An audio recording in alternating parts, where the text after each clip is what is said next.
Here we have a first look at the new HK Models 1/32 scale Gloucester Meteor F4. The box art shows a RAF example. Very nice box art. I will say I do like box art, it does help sell the kits. Notice this little box is something you should look for, a little yellow sticker. That includes a free gift. We'll come to that a little bit later, but if you can find one of these boxes with a little yellow sticker on it, I would definitely get one. On the side of the box we have some CAD drawings of the completed model and also of the two marking options in colour, which is a Argentinian Meteor F4 in a very attractive silver, blue and yellow scheme, and an RAF example in overall natural metal.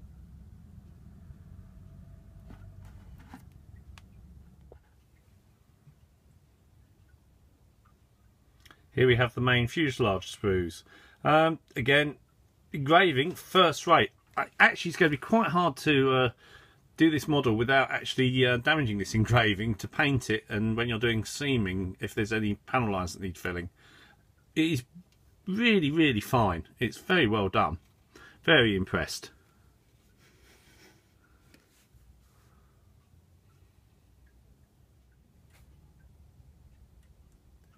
Here we have the lower wing sprues. Now, one thing I will say, this kit doesn't actually make up of a lot of parts, just over 100 parts, so it is not exactly going to be a long build. The detail is very nice. There's a good level of engraving. It's quite fun. I'll try and pick up some of the detail on the wing to see if we can actually show that off to the camera, depending on how well she'll focus. But as you can see, it is quite nice, fine, petite engraving. I do like the fact that you have the optional fuel tank. That was seen on most Meteor F4s.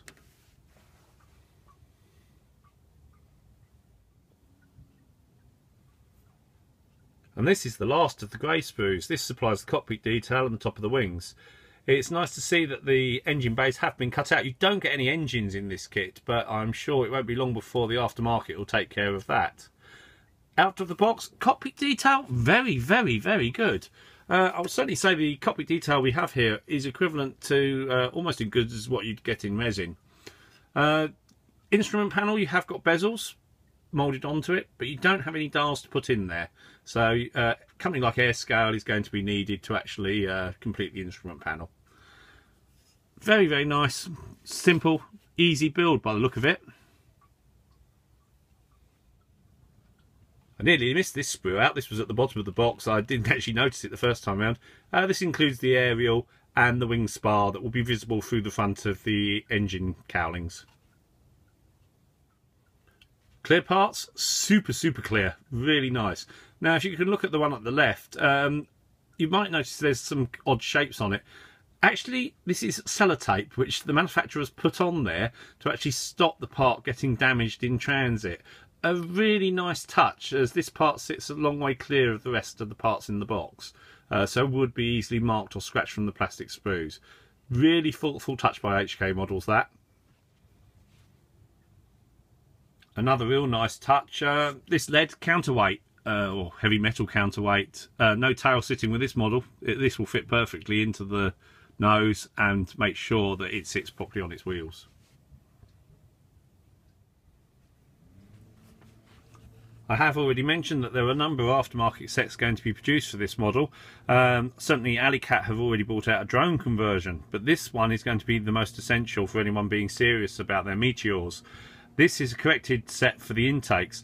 The kit intakes are a bit weirdly shaped. They're a little bit tubby, short, and the intake lips are very fat. If you compare these to the Fisher part, you can actually see how much difference there is in the profile. Another big advantage of the Fisher correction is that it's seamless and it includes that wing spar, so basically the inside will look absolutely brilliant. Something that's going to be quite hard to achieve using the HK model parts. Now, that isn't a criticism of the HK Models kit. They are working within limitations of injection moulded plastic, which an aftermarket resin manufacturer isn't.